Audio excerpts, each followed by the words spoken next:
miliknya. Dia bisa mendapatkan informasi apapun itu. Yang paling dia takuti adalah tempat terpencil di mana dia tidak dapat menemukan apapun selama setengah hari. Dan kemudian tiba-tiba dia bertemu dengan bos besar di tikungan. Ia segera berjalan ke depan rumah dari tanah liat yang dipadatkan itu, di mana terdapat sebuah halaman kecil. Ia berhenti di depan pintu kayu, mengangkat tangannya, dan mengetuk pintu dengan jari-jarinya. Pintu kayu yang kering dan menghitam itu mengeluarkan suara gedebuk-gedebuk saat buku jari ditekan. Zhang Yuanxing mengetuk pintu cukup lama, tetapi halaman itu sunyi dan tidak ada yang memperhatikannya. Kalau begitu, ayo kita panjat tembok dan masuk. Zhang Yuanxing segera mengendalikan mayat Yin untuk memanjat tembok tanah liat setinggi lebih dari 2 meter dan melompat ke halaman. Pada saat yang sama, ia berkomunikasi dengan jejak di lautan kesadarannya dan mengambil alih tubuh mayat Yin. Melalui bayangan mayat itu, aku melirik ke sekeliling halaman dan melihat sebuah batu penggiling, tumpukan kayu bakar, dan pohon jujube. Di seberang gerbang halaman terdapat sebuah rumah dari tanah liat yang dipadatkan, dan di sebelah barat terdapat sebuah gubuk sederhana. Zhang Yuanxing melangkah ke gubuk itu dan mengintip ke dalam. Itu adalah toilet kering. Toilet kering, gaya arsitektur desa harus bergaya utara. Saya ingat pernah membaca di buku teks saya bahwa kurma utara sangat manis. Zhang Yuanxing menduga bahwa desa bisu itu adalah sebuah desa di utara. Sebagai mahasiswa seusianya, dan lahir di Songhai, ia tidak terbiasa dengan daerah pedesaan. Terutama karena desa bisu itu tampaknya merupakan tempat yang sangat kuno, dan tidak ada hal modern di sana. Tidak ada tiang listrik, tidak ada lampu jalan, tidak ada rambu halte bus, dan tidak ada panel surya. Setelah berjalan-jalan di sekitar halaman, dia tidak berlama-lama dan langsung menuju rumah dari tanah liat yang dipadatkan itu, lalu mengetuk pintu. Masih belum ada tanggapan, Zhang Yuanxing dengan mudah menendang pintu kayu itu hingga terbuka, dengan suara dentuman keras. Debu berhamburan saat pintu kayu yang agak berat itu jatuh ke tanah, menimbulkan kepulan debu. Ruangan itu remang-remang, tetapi itu tidak memengaruhi penglihatan pengembara malam. Pandangannya menyapu perabotan di ruangan itu dan tertuju pada seorang lelaki tua berambut putih. Pria tua itu berdiri dekat tembok, memegang cangkul di tangannya, menatapnya dengan rasa takut dan waspada. "Paman," Zhang Yuanxing bertanya dengan ragu-ragu menggunakan suara rendah. "Ah, gelombang." Orang tua itu mengeluarkan suara khas orang bisu, mengayunkan cangkulnya beberapa kali, dan membuat gerakan mengusir. "Apakah kamu tidak bisa bicara?" Melihat reaksi lelaki tua itu, Zhang Yuanxing memahami makna dari desa bisu tersebut. Jika mereka tidak bisa berbicara, maka orang-orang yang hidup di desa tidak ada nilainya. Mungkin kita harus membunuh Wenling. Lagi pula, dia adalah NPC di alam roh, jadi dia seharusnya bisa menyegarkan desa. Pikiran ini terlintas di benak Zhang Yuanxing, tetapi dia segera menepisnya. Ekspresi dan tingkah laku lelaki tua itu tidak berbeda dari orang biasa. Dia tidak bisa meyakinkan dirinya sendiri untuk membunuh seorang lelaki tua yang tampak seperti orang biasa. Kecuali jika lelaki tua itu berubah menjadi monster yang diselimuti kebencian di detik berikutnya. "Kakek, bisakah kakek menulis?" Tanya Zhang Yuanxing lagi. Namun lelaki tua itu sama sekali mengabaikannya. Terus mengayunkan cangkulnya dan mengeluarkan suara, "Ah, yang mengancam." Oke, Zhang Yuanxing menyerah. Meskipun lelaki tua itu tidak banyak bicara, keberadaannya sendiri merupakan petunjuk. Wanita di makam kuno itu tidak membantai penduduk desa, dan tampaknya tidak terlalu berbahaya. Mengabaikan ancaman lelaki tua itu, dia mengelilingi rumah, tidak menemukan apapun, dan kembali ke ruangan luar, bertanya, "Tuan, apakah Anda tahu di mana Wang Xiaor tinggal?" Orang tua itu keras kepala dan mengabaikannya. Kini Zhang Yuanxing berada dalam dilema. Ia memutar otaknya, berpikir sejenak, dan sebuah ide muncul di benaknya. Ia mengambil sebuah bangku dan mengumpat. "Apa-apaan sih kau bicara? Aku cuma tanya di mana Wang Xiaor tinggal. Itu saja. Kalau kau terus berdebat denganku, percayalah, aku akan memenggal kepalamu dan memberimu kentut yang keras." Setelah mendengar itu, lelaki tua itu mengarahkan cangkulnya ke arah barat. "Baiklah, selamat tinggal, Pak." Zhang Yuanxing melempar bangku itu dan meninggalkan ruangan. Sesampainya di halaman, tiba-tiba ia mendapat ilham dan memikirkan cara untuk mendapatkan informasi tentang penjara bawah tanah tersebut. Pembicara Elvis Presley, jika ruang bawah tanah yang dia masuki adalah ruang bawah tanah yang sebelumnya telah dibersihkan oleh Raja Iblis, maka sesuai gaya Raja Iblis, dia pasti akan merekamnya menggunakan pengeras suara Elvis. Tidak, bahkan tanpa rekaman, selama pengeras suara Elvis ini berada di sini, pasti ia mengetahui beberapa informasi. Speaker Elvis ini berisi jiwa Elvis. Ini adalah perangkat dengan kemauan sendiri dan kemampuan untuk berkomunikasi. Sistem ini akan secara proaktif merekam beberapa hal. Sama seperti di Taman Hiburan Jinsui dulu. Pria ini pernah mengungkapkan informasi tentang Dewi Gunung Sandao. tetapi tidak ada yang mencatatnya saat itu. Menurut pengalaman Zhang Yuanxing, hal terburuk dari ruang bawah tanah tempat Anda harus bertahan hidup selama 24 jam adalah berkeliaran tanpa tujuan seperti lalat tanpa kepala, hanya untuk terjebak dalam krisis dan terpaksa kembali ke alam roh. Berbeda dengan salinan yang sengaja dibuat dan memberitahu Anda secara langsung apa yang harus dilakukan dan apa yang harus dicari. Oleh karena itu, tugas pertama Zhang Yuanxing adalah memahami bahaya apa saja yang ada di dalam penjara bawah tanah. Setelah ia memahaminya, semuanya akan menjadi mudah. Sebelum bergegas mencari Wang Xiaor, mari kita tanyakan pada Elvis apa yang dia ketahui. Zhang Yuanxing, yang berada agak jauh, mengeluarkan pengeras suara Elvis yang kecil dan indah dari sakunya. Kau pernah ke sini sebelumnya, kan? Ada yang ingin kau ceritakan padaku, misalnya informasi tentang ruang bawah tanah ini. Tanya Zhang Yuanxing. Ia hanya disambut dengan keheningan. Pria ini tidak akan merasa nyaman kecuali dia dipukul. Zhang Yuanxing mengangkat tangannya, dan dua tamparan keras melayang ke arahnya. Pikirkan baik-baik. Setelah terkena benturan, speaker Elvis Presley mengeluarkan suara listrik, berdengung, dan detik berikutnya, suara surround 3D bergema di seluruh lingkungan sekitar. Ah, Raja Iblis, tolong bersikap lembut. Tepuk tangan tepuk-tepuk-tepuk. Bibir Zhang Yuanxing berkedut. Diam-diam dia meletakkan speaker Elvis di kakinya, mengeluarkan pedang haus darah dengan bilah yang retak, menekan ujungnya ke speaker Elvis, dan berkata tanpa ekspresi. Jadi ini kata-kata terakhirmu. Baiklah, aku akan mengirimmu untuk menemui mantanmu sekarang juga. Dengan pengerahan tenaga yang senyap, ujung pisau menembus casing logam hitam speaker Elvis, meninggalkan bekas kecil. Musik yang lembut dan menggoda itu seketika digantikan oleh suara dengung listrik. Pembicara Elvis Presley telah berkompromi dan sedang mempersiapkan klip audio berikutnya. Zhang Yuanxing mempertahankan sikapnya yang memaksa. Dalam hati merasa lega, dan bergumam pada dirinya sendiri. Aku sebenarnya cukup penasaran ingin tahu siapa pemeran utama wanitanya kali ini. Selain itu, dilihat dari suaranya, Raja Iblis, kau kembali menjadi pria di belakang kekasihmu lagi. Zhang Yuanxing berpikir dalam hati, sambil mengingat pengalamannya. Pada saat itu, suara lembut dan halus seorang gadis kecil terdengar dari pengeras suara Elvis Presley. Kamu tepuk tangan sekali, aku tepuk tangan sekali. Ayo main sebelum gelap. Kamu bertepuk tangan 2 kali, aku bertepuk tangan 2 kali. Sentuh lidahmu, sentuh telingamu.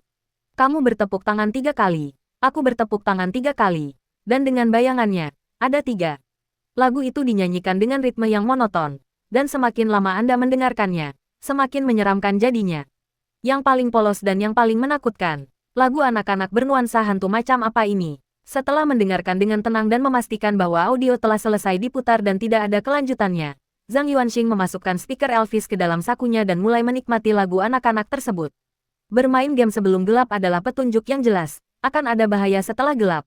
Bermain game adalah cara untuk menghindari krisis. Tapi game apa yang harus kita mainkan? Kalau tidak salah ingat, lagu ini tentang sebuah game, seperti jatuhkan sapu tangan. Jadi permainannya begini, kamu tepuk tangan sekali, aku tepuk tangan sekali. Baris kedua, sentuh lidahmu, sentuh telingamu. Mudah dipahami. Kalimat ketiga, dengan bayangan, terdapat angka 3, yang seharusnya mewakili jumlah orang yang memainkan permainan tersebut. Desis gelombang. Zhang Yuanxing tiba-tiba merasa ada yang tidak beres. Ungkapan, di mana ada 1 bayangan, di situ ada 3, terdengar menakutkan. Bagaimana mungkin bayangan bisa bermain game? Jika bayangan benar-benar ikut serta, itu akan menjadi permainan horor. Berdasarkan pemahaman pribadinya, dia percaya bahwa kalimat ketiga seharusnya berupa peringatan. Jika ketiga orang itu tidak berkumpul, maka bayangan itu akan ikut bermain. Bayangan itu bisa jadi adalah krisis itu sendiri. Aku sendiri ditambah mayat Yin bisa dihitung sebagai 2 orang. Doubi kecil adalah roh dan tidak bisa berbicara.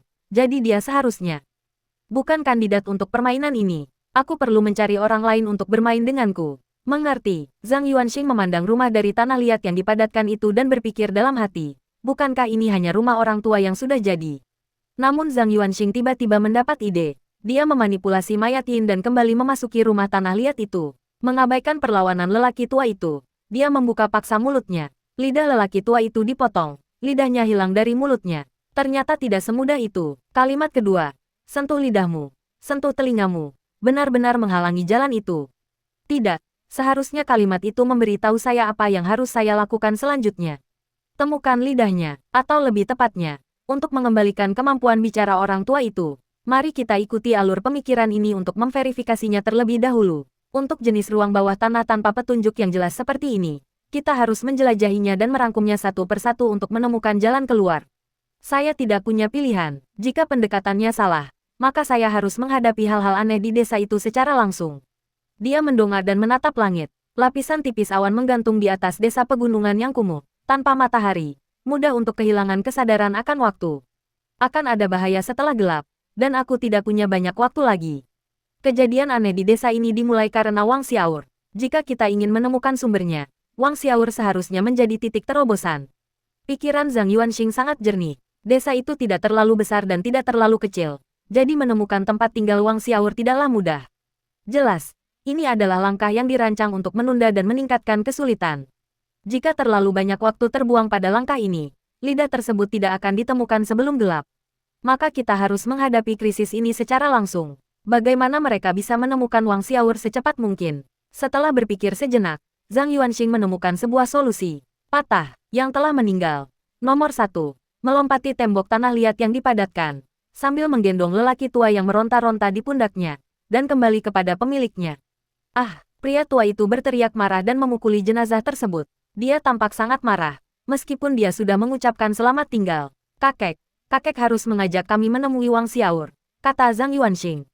Pria tua itu mengabaikannya dan terus berjuang. Zhang Yuanxing telah menemukan cara yang tepat untuk bergaul dengan lelaki tua itu dari percakapan mereka, dan dia menodongkan pedang haus darah ke leher lelaki tua itu.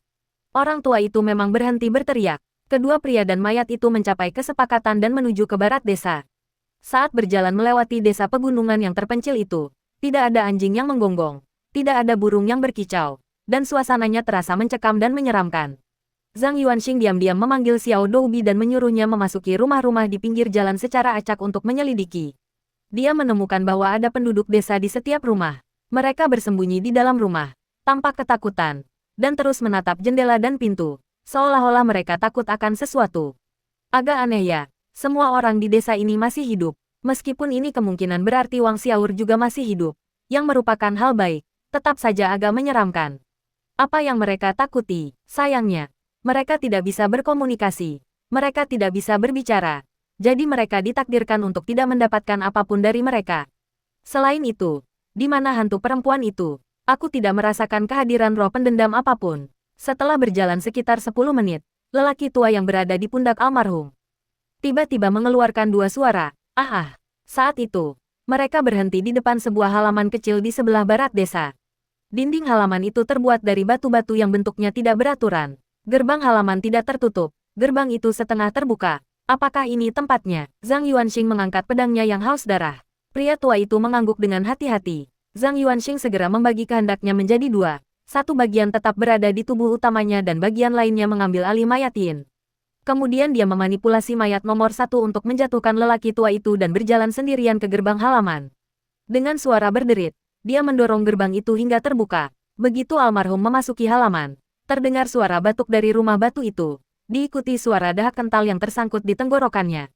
"WHO, dia bisa berbicara." Almarhum nomor 1 mengangkat alisnya dan juga mengeluarkan suara seperti dahak yang tersangkut di tenggorokannya.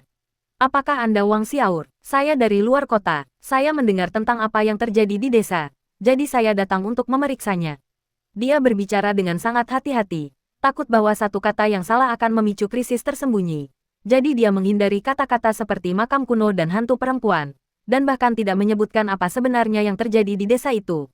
Setelah mendengar orang-orang di dalam berbicara, Zhang Yuanxing tahu bahwa pemikirannya benar. Wang Xiaor adalah karakter penting dalam kejadian ini. Dia bisa berkomunikasi dengan penduduk desa lainnya, tetapi tidak dengan mereka. Orang-orang di dalam ruangan itu terdiam selama beberapa detik, lalu bertanya, "Apa yang ingin Anda ketahui?" Zhang Yuanxing bertanya dengan ragu-ragu, "Mengapa penduduk desa tidak bisa berbicara?" "Beberapa waktu lalu, saya bertemu dengan seorang pendeta Taois pengembara yang mengatakan bahwa gunung di belakang adalah tempat yang membawa keberuntungan secara geomantik dan pasti ada makam besar di gunung itu." Dia benar, saya telah mendengar para tetua desa berbicara tentang makam di gunung di belakang sejak saya masih kecil. Konon itu adalah makam dari dinasti Ming. Seorang putri bangsawan dimakamkan di makam itu, dengan banyak benda pemakaman, tetapi tidak ada seorang pun yang pernah berhasil menemukan lokasi makam tersebut. Pendeta Tao memberi saya seuntai koin, sambil mengatakan bahwa dia membutuhkan seseorang yang mengenal jalan pegunungan untuk menunjukkan jalannya. Jadi saya setuju. Kami memasuki gunung pada siang hari dan berkeliling sepanjang hari. Saat hari mulai gelap, kami menemukan makam pendeta Taois itu. Pendeta Taois itu bahkan bisa menemukan lokasi pemakaman. Aliran Taoisme mana yang dianutnya? Pikir Zhang Yuanxing dalam hati. Wang Xiaor melanjutkan. Pendeta Taois itu mengatakan kepada saya bahwa dia tidak akan mengambil sepeser pun dari barang-barang pemakaman di makam. Semuanya akan menjadi milik saya. Dia hanya menginginkan buku-buku kuno di makam itu, jika memang ada.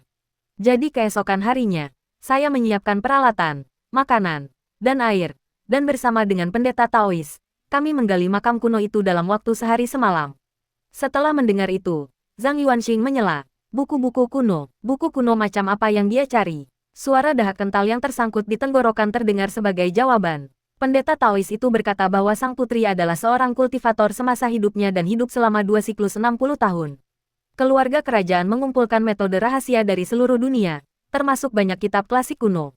Pasti ada metode rahasia di antara benda-benda pemakaman sang putri. Dia akan segera meninggal dan ingin memasuki makam untuk mencoba peruntungannya. Betapa bodohnya, jika sang putri mengetahui jalan menuju keabadian, bagaimana mungkin dia meninggal? Kitab-kitab kuno dan teknik-teknik rahasia apa yang dapat dibandingkan dengan harta karun emas dan perak? Satu lagi yang mencari keabadian. Tampaknya semua kultivator dinasti Ming menginginkan kehidupan abadi. Zhang Yuanxing bertanya, lalu apa yang terjadi? Apa hubungannya ini dengan fakta bahwa orang-orang ini tidak dapat berbicara dengan penduduk desa? Tentu saja ada hubungannya, kata Wang Xiaor dari dalam rumah batu itu. Aku sedang tidak enak badan, dan agak sulit bagiku untuk berbicara dari jarak sejauh ini. Masuklah, dan aku akan memberitahumu. Arena tersebut, Yinji, dengan wajah tertutup kain hitam, mengerutkan kening saat mendengar percakapan di antara murid-muridnya, Desa Sibisu. Dia merasa nama desa itu terdengar familiar. Beberapa detik kemudian, dia ingat di mana dia pernah mendengar nama itu sebelumnya. Yinji menatap Fu Qingyang, yang mengenakan gaun seputih salju, dan berbicara dengan lembut. Desa Afasia itu berbahaya. Fu Qingyang menoleh menatapnya. Tatapannya dalam dan tenang. Bagaimana kau tahu? Yinji berkata, aku ingat Raja Iblis pernah mengatakan bahwa Desa Sunyi adalah satu-satunya tempat di mana dia hampir mati dan terluka parah selama tahap transendennya. Sebelum Desa Sunyi, tidak ada satupun tempat peringkat es yang pernah dimasuki Raja Iblis yang membuatnya berada dalam keadaan yang begitu menyedihkan.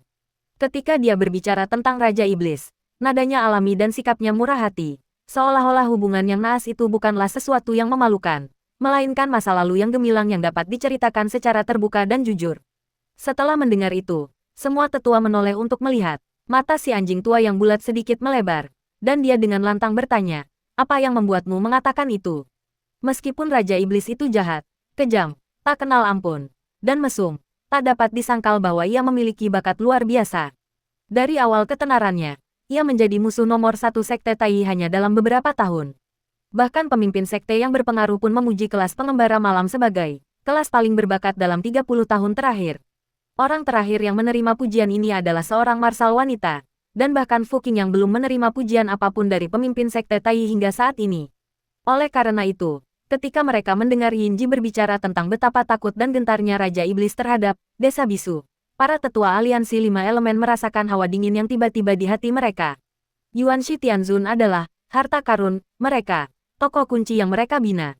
Saudari dari kepala keluarga Zhu mendambakan yang mulia surgawi primordial. Meskipun dia tidak menimbulkan bahaya nyata dan meskipun dia mendapat perlindungan dari cabang Fujian, aliansi 5 elemen dapat memasukkannya ke daftar hitam sesuka hati. Jika Yuanshi Tianzun sampai terluka, Zurong tentu tidak akan bernasib baik. Meskipun dia sendiri belum bernasib baik, wajahnya telah terkelupas oleh orang gila. Melihat para tetua aliansi 5 elemen semuanya menoleh, dan memperhatikan raut cemas di wajah tetua anjing, Yinji teringat. Dia tidak menjelaskan secara detail. Hanya mengatakan bahwa awalnya dia salah fokus dan hampir mati di ruang bawah tanah. Dia selamat sepenuhnya karena keberuntungan. Ketika dia dan Raja Iblis membahas hubungan mereka, mereka sudah menjadi orang suci. Masalah Desa Sunyi hanyalah sesuatu yang dibicarakan sambil minum teh, sesuatu yang mereka sebutkan begitu saja sambil lalu. Raja Iblis tidak menjelaskan terlalu detail, dan dia tidak tertarik dengan ruang bawah tanah tahap transenden. Jadi dia tidak mengajukan pertanyaan lebih lanjut. Kau salah paham. Gumam Fu Qingyang pada dirinya sendiri. Dia tidak mengetahui misi Desa Bisu atau pengantar ke alam roh, jadi dia tidak bisa memberikan penilaian. Namun satu hal yang pasti, kejadian ini mengandung jebakan. Hanya dengan mengungkap jebakan tersebut Anda dapat bertahan hidup, jika tidak, Anda pasti akan mati. Fakta bahwa bahkan Raja Iblis pun tidak bisa melihat tipu daya ini menunjukkan betapa berbahayanya hal itu. Akankah Yuan Shi mampu melewati ujian ini dengan lancar? Insiden ini membuat para tetua aliansi 5 elemen menjadi serius, dan mereka tampak teralihkan perhatiannya saat menonton pertandingan. Yang paling khawatir di sini adalah tetua anjing, karena Yuan Shi Tianzun adalah bawahan langsung dari bawahannya. Ketika dia dipromosikan menjadi seorang suci, dia akan menjadi pengurus langsung di bawah komando tetua anjing. Sederhananya, tim inti, para pengembara malam dari Sekte Tai berdiskusi dengan suara berbisik. Kedengarannya seperti dungeon peringkat A yang sangat sulit. Ruang bawah tanah tingkat A hanya kalah dari ruang bawah tanah tingkat S. Ruang bawah tanah tingkat A mana yang tidak berbahaya dan sulit. Namun, bahkan Raja Iblis hampir mati di dalamnya, yang cukup menarik. Jika Yang Mulia Surgawi Primordial sampai binasa di ruang bawah tanah itu, akan lebih menarik lagi. Akan ada berita besar besok. Jangan berpikiran sempit, hanya karena Yuan Shi Tianzun tidak bisa hidup bukan berarti kita juga bisa.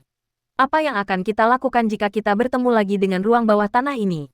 Jika kita tidak bertemu dengannya, bagaimana dengan murid-murid kita di masa depan? Aku harap Yuan Shi Tianzun bisa keluar hidup-hidup untuk memperkaya basis data Sekte Tai kita. Mungkin akan menghabiskan banyak uang.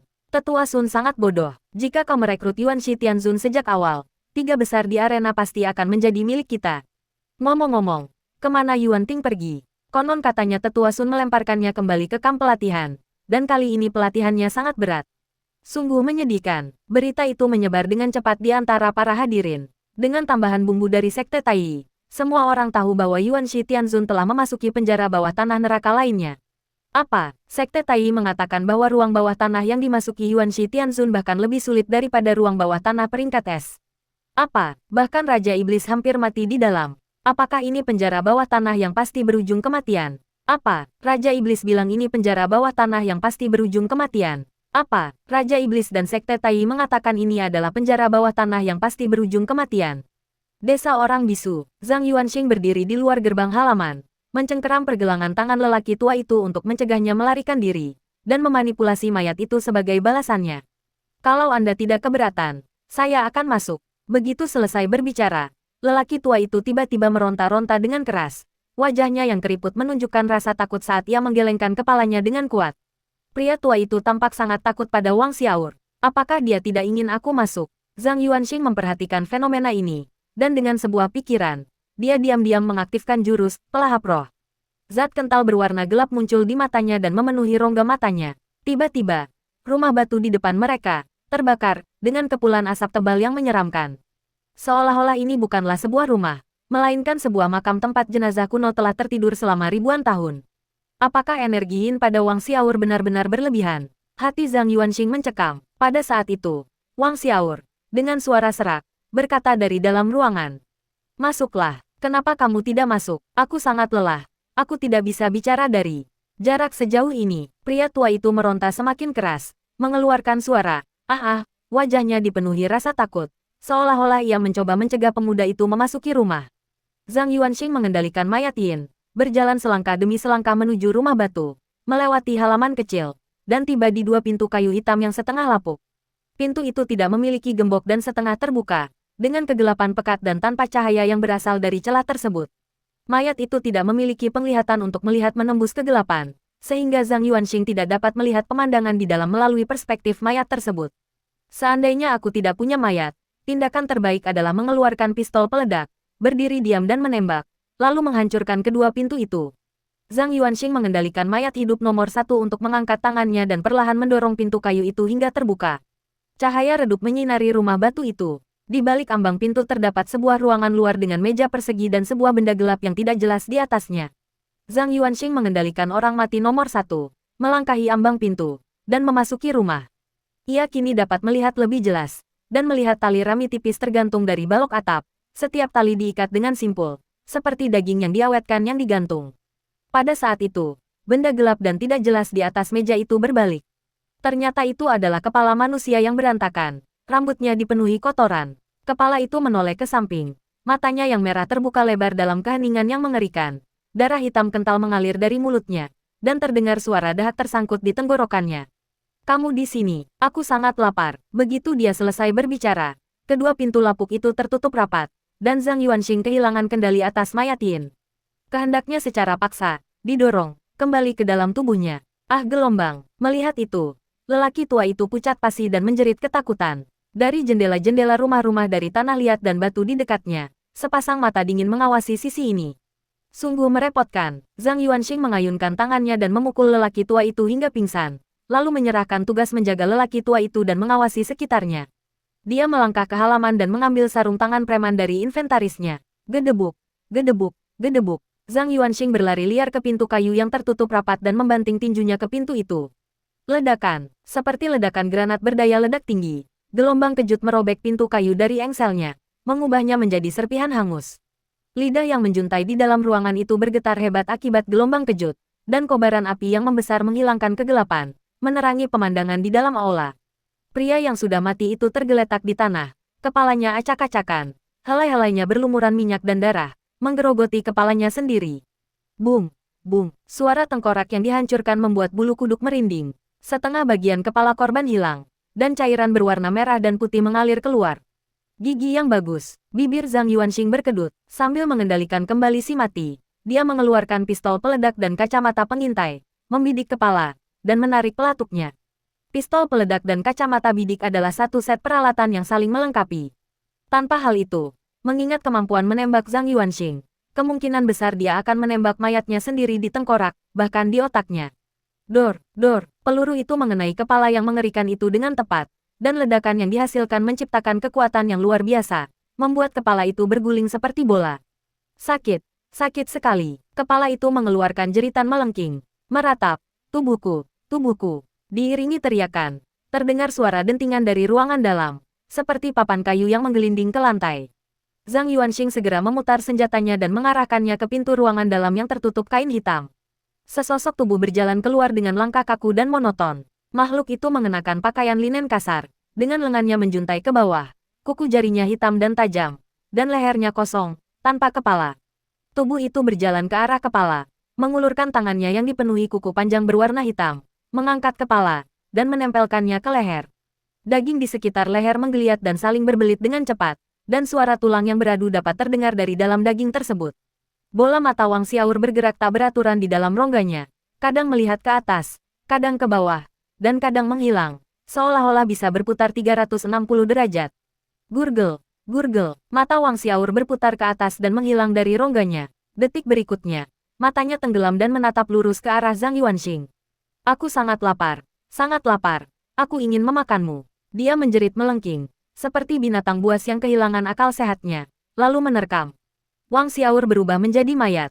Zhang Yuanxing mengangkat pistolnya dan menarik pelatuknya. Peluru-peluru itu meledak bertubi-tubi di dada Wang Xiaor, tetapi tidak berhasil menghentikannya. Mayat hidup ini benar-benar mampu menahan peluru dari pistol peledak dengan tubuh daging dan darahnya. Melihat ini, Zhang Yuanxing menyimpan pistolnya, memanggil pedang haus darah, dan secara bersamaan mengendalikan sang mati untuk menghadapi musuh. Bang, jenazah itu terlempar dengan keras ke udara, menembus meja persegi, dan terguling ke dinding. Dinding itu tertutup rapat, dan debu berjatuhan seperti hujan. Wang Xiaor tersandung, tetapi dengan cepat kembali berdiri dan terus menerjang Zhang Yuanxing, bergumam tanpa sadar, sangat lapar, dagingmu rasanya bahkan lebih enak. Kulit tembaga dan tulang besi, kualitas macam apa mayat Yin ini? Pupil mata Zhang Yuanxing sedikit menyempit, dan dia dengan tegas menggunakan pengembaraan malam. Wang Xiaor kehilangan sasarannya dan menatap kosong ke sekeliling. Engah, Zhang Yuanxing muncul diam-diam di belakangnya. Pedangnya yang haus darah menebas ke arah tengkuk Wang Xiaor. Senjata ini, yang telah bersamanya begitu lama, masih berfungsi dengan sangat baik, tertancap dalam-dalam di dagingnya dan tersangkut di tulang lehernya.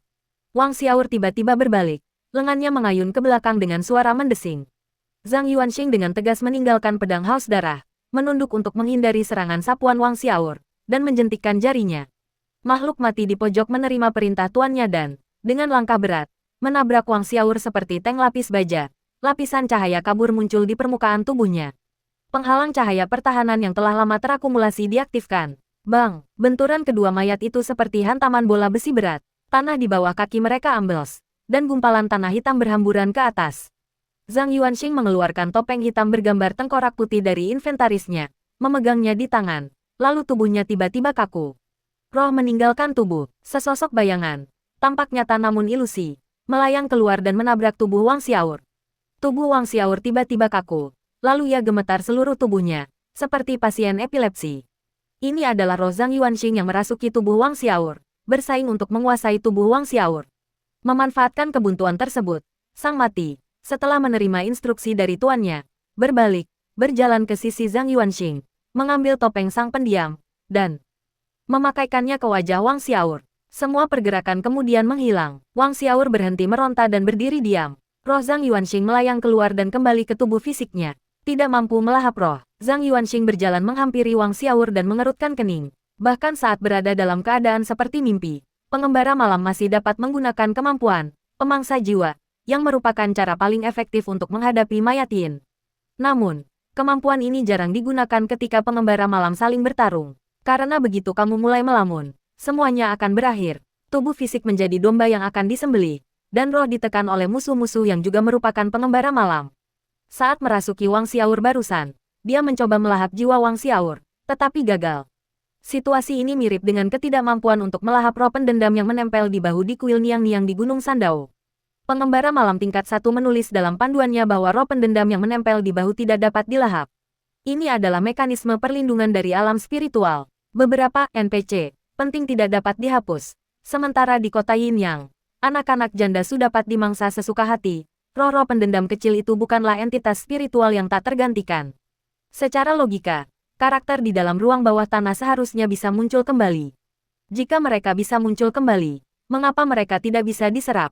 Itu agak aneh. Zhang Yuanxing tidak memikirkan mekanisme alam spiritual. Dia segera menggunakan pedang haus darah untuk memotong-motong tubuh Wang Xiaor dan menghancurkan kepalanya. Mayat itu benar-benar tak bergerak. Kemudian, ia memerintahkan almarhum nomor 1 untuk pergi ke ruangan dalam dan mengambil sebuah mangkuk porselen, yang diisi dengan 2 mangkuk besar cairan mayat Yin, minyak mayat dan darah, yang semuanya merupakan bahan Yin yang sangat baik. Dia memasukkan mangkuk porselen berisi cairan dari mayat itu ke dalam inventarisnya. Inventaris tersebut dapat menyimpan beberapa barang kecil dari alam roh, tetapi barang-barang besar tidak dapat disimpan. Aku ingat pengantar ke alam roh menyebutkan bahwa Wang Xiaor mengeluarkan barang-barang pemakaman dari makam. Jadi barang-barang pemakamannya pasti masih ada di sana. Selain peti mati, tempat tidur, dan beberapa lemari kayu, tidak ada perabot lain di ruangan dalam. Zhang Yuanxing masuk ke ruangan dalam dan menggeledah peti dan lemari, tetapi tidak menemukan apapun. Itu tidak mungkin benar. Kemana perginya barang-barang pemakaman? Tidak ada petunjuk sama sekali. Yang tidak masuk akal. Berdasarkan pengalaman saya, Wang Xiaor adalah salah satu karakter penting di ruang bawah tanah. Jadi dia pasti meninggalkan petunjuk di sini. Tidak masuk akal jika penjelajah alam roh bertarung sampai mati dan akhirnya terbebas dari bahaya, hanya untuk tidak mendapatkan apapun. Zhang Yuanxing berpikir sejenak, matanya berbinar, dan dia dengan cepat kembali ke aula luar, langsung menuju ke lidah yang menjuntai dari balok atap. Engah, dia mengayunkan pedangnya yang haus darah, memutus salah satu tali, dan menangkap lidah yang jatuh. Beberapa detik kemudian, informasi barang tersebut muncul. Nama, lidah, tipe, jaringan lunak mulut, fungsi, berbicara, deskripsi, lidah yang diambil dari mulut penduduk desa. Jika Anda mendapatkannya, harap kembalikan kepada penduduk desa tersebut. Catatan, lagi pula, tidak mungkin untuk mengetahui itu lidah siapa. Jadi terserah apa yang membuatmu bahagia. Lidah adalah kuncinya. Kembalikan lidah itu kepada penduduk desa, lalu dapatkan informasi dari mereka. Setelah membaca catatan tersebut, Zhang Yuanxing mengetahui cara yang benar untuk menggunakan lidah. Ia segera berjalan keluar dari rumah batu itu, menyeberangi halaman, dan menghampiri lelaki tua yang tak sadarkan diri itu, lalu memasukkan lidahnya ke dalam mulut lelaki tua itu. Detik berikutnya, lidah itu secara ajaib menyambung kembali, utuh sempurna, seolah-olah tidak pernah terputus. Memukul, Zhang Yuanxing menamparkan lelaki tua itu hingga terbangun. Orang tua itu membuka matanya, melompat ketakutan, dan mengumpat, "Dasar bajingan kecil, dasar bajingan kecil, hei, sekarang aku boleh bicara." Pria tua itu sangat gembira, dan mengumpat, "Bajingan," beberapa kali lagi untuk memastikan bahwa dia benar-benar telah mendapatkan kembali kemampuan bicaranya. "Kakek, ada sesuatu yang ingin saya tanyakan," kata Zhang Yuanxing. "Dasar bajingan kecil, aku bertanya padamu. Melihat pemuda itu mengangkat pisaunya yang berkilauan, lelaki tua itu mengubah nada bicaranya. "Anak muda, kau sungguh luar biasa. Kau sangat mahir dalam seni bela diri. Kau membunuh Wang Xiaor untuk kami. Apa yang ingin kau ketahui? Akan kuceritakan semuanya." Orang tua ini tampak seperti pembuat onar sejati. Zhang Yuanxing merasa puas, menyarungkan pisaunya dan bertanya, Pertanyaan pertama adalah, bagaimana Wang Xiaor bisa berakhir seperti ini? Secara umum, ada dua cara untuk membentuk Yin Course. Pertama, melalui pemurnian buatan, seperti ketika dia memurnikan Death Null. 1. Kedua, mayat tersebut dikuburkan di tempat dengan energi Yin yang sangat kuat, dan seiring waktu ia menyerap energi Yin tersebut, sehingga menimbulkan kecerdasan yang lemah dan menjadi zombie, mayat Yin. Wang Xiaor tidak cocok dengan skenario kedua. Jika dia termasuk skenario pertama, dia bisa mengubah seorang penduduk desa biasa menjadi mayat Yin yang begitu kuat, bahkan melampaui sang mati. Metode ini agak mengerikan, orang tua itu berkata dengan sangat sedih. Semua ini karena dia masuk ke dalam makam dan membawa kembali barang-barang najis. Beberapa waktu lalu, Wang Xiaor, yang telah menghilang selama beberapa hari, tiba-tiba kembali ke desa dengan sekantong besar artefak emas, perak, dan giok, mengatakan bahwa dia telah menjadi kaya dan akan membangun rumah terbaik di seluruh desa dan menikahi seorang gadis dari ibu kota provinsi. Dia meminta Pasu, seorang guru di desa itu, untuk membantunya melihat beberapa barang antik dan memperkirakan nilainya. Zhang Yuan, pakar barang antik, tidak membahas lebih lanjut masalah Wang Xiaor yang berubah menjadi mayat, dan berkata, barang antik apa saja yang ia bawa pulang? Orang tua itu mengenang, saya hanya mengamati keseruan itu dari samping. Dia menunjukkan 3 barang antik kepada Tuan Su. Salah satunya adalah patung boneka perempuan tanpa lidah. Boneka itu memiliki sepasang telinga yang menonjol, dan warnanya hitam serta mengkilap. Terasa dingin saat disentuh. Tuan Su mengatakan bahwa itu adalah giok Yin, yang harus diletakkan di makam selama bertahun-tahun agar menjadi begitu halus dan mengkilap. Salah satunya adalah kotak perona pipi. Kotak itu terbuat dari perak dan diukir dengan motif bunga. Sangat indah, dan perona pipi di dalamnya. Astaga! Warnanya semerah darah. Kau tahu, benda ini sudah berada di makam begitu lama. Bagaimana mungkin tidak mengering? Bagaimana dengan poin ketiga? Tanya Zhang Yuanxing alih-alih menjawab. Sebuah cermin perunggu, berdebu dan abu-abu, bertatakan beberapa batu indah, yang menurut Tuan Su adalah batu permata. Sayang sekali cermin itu tidak dapat memantulkan orang. Kalau tidak, cermin itu bisa dijual kepada wanita dari keluarga kaya di ibu kota provinsi. Yah. Ketiga barang ini tidak ada hubungannya dengan orang hidup. Wang Xiaor benar-benar pandai memilih barang. Zhang Yuanxing tak kuasa menahan diri untuk mengeluh. Ketiga barang itu, apakah dijual oleh Wang Xiaor? Dia ingat bahwa dia telah mencari di rumah itu cukup lama tetapi tidak menemukan apapun. Pria tua itu mengangguk, lalu menggelengkan kepalanya. Tuan Su membeli kotak perona pipi itu, tetapi saya tidak tahu apa yang terjadi pada gadis kecil dan cermin itu. Pokoknya, sejak Wang Xiaor membawa barang-barang itu kembali, beberapa kejadian aneh terjadi di desa keesokan harinya. Kejadian aneh apa yang telah terjadi? Tanya Zhang Yuanxing, melanjutkan percakapan. Aku mendengar dari jandali di pintu masuk desa bahwa pada malam Wang Xiaor kembali. Ketika ia bangun di tengah malam, ia melihat seorang wanita berbaju merah memasuki desa melalui jendela. Wanita itu sangat cantik. Ia belum pernah melihat gadis secantik itu sebelumnya. Namun, wajahnya agak pucat. Keesokan harinya, Wang Xiaor berubah menjadi sosok seperti hantu. Kata lelaki tua itu. Menurut deskripsi di alam roh, wanita berbaju merah seharusnya adalah sang putri. Jadi sepertinya Wang Xiaor diubah menjadi mayat hantu sebagai balas dendam oleh sang putri. Putri ini cukup ganas. Kufet, hantu perempuan selalu cantik, tapi sayangnya mereka hantu. Tidak. Putri itu kemungkinan besar mayat, bukan roh pendendam. Seandainya aku bisa menundukkannya, aku akan menggunakannya setiap hari. Menggunakannya dalam pertempuran. Zhang Yuanxing berpikir tanpa tujuan, lalu berkata, apakah ada hal lain? Ya, anak Zhao Erdan lidahnya dipotong. Istri Zhao Erdan mengatakan bahwa dia sedang menyiapkan makan malam hari itu. Dan Xiao Dan, anak Erdan, sedang bermain di halaman ketika dia melihat anaknya keluar bersama seorang gadis kecil. Saat itu, dia tidak terlalu memperhatikan, hanya berpikir itu anak orang lain yang datang bermain dengan Xiao Dan. Namun, wajah gadis kecil itu tampak hitam, seperti bayangan, yang menurutnya sangat aneh. Setelah istri Erdan selesai memasak, dia keluar mencari Xiao Dan menemukannya tergeletak di depan pintu. Lidahnya hilang. Kata lelaki tua itu, dengan tatapan ketakutan di matanya. Sejak saat itu, begitu hari gelap, akan ada seorang gadis kecil berkulit gelap di desa yang suka mengintip melalui jendela orang dan bertanya apakah mereka ingin datang dan bermain. Jika dia mengintip melalui jendela seseorang, lidah orang itu akan dipotong keesokan harinya. Gadis itu akan berkeliaran di sekitar desa sampai jaga pertama malam sebelum dia pergi. Jadi begitulah cara lidah penduduk desa dipotong. Mereka pergi pada jaga pertama malam itu. Artinya permainan akan berlanjut sampai jaga pertama. Zhang Yuanxing berkata, permainan apa yang akan kamu mainkan? Pria tua itu menggelengkan kepalanya. Bagaimana aku bisa tahu? Dia terus berbicara tentang bermain game, tetapi dia tidak mau mengatakan game jenis apa. Zhang Yuanxing mengerutkan kening mendengar hal itu. Informasinya salah di sini. Pembicara Elvis menyebutkan bahwa permainannya adalah Yuslap One, tetapi lelaki tua itu mengatakan tidak ada permainan. Bagaimana lidahmu dipotong? Zhang Yuanxing menanyakan detailnya. Pria tua itu mengenang masa lalunya yang mengerikan. Wajahnya dipenuhi kengerian. Aku sangat ketakutan dan bersembunyi di bawah tempat tidur. Terlalu takut untuk keluar. Dia terus mengintip dari jendela, mengatakan dia ingin bermain. Lalu dia menghilang. Aku ingat tertidur dan terbangun mendapati lidahku hilang. Zhang Yuanxing dengan cepat menganalisis situasi berdasarkan pengalamannya sendiri. Bermain game sebenarnya adalah cara yang tepat untuk menghindari bahaya. Tetapi penduduk desa terlalu takut dan tidak ada yang berani bermain dengan gadis kecil itu. Sebagai seorang penjelajah alam roh, Raja Iblis mengikuti aturan dan dengan berani memainkan permainan tersebut, sehingga berhasil menyelesaikannya. Permainan yang dimainkannya adalah Zhang Yuanxing. Mengerti, Raja Iblis sedang memainkan lagu Tampar 1.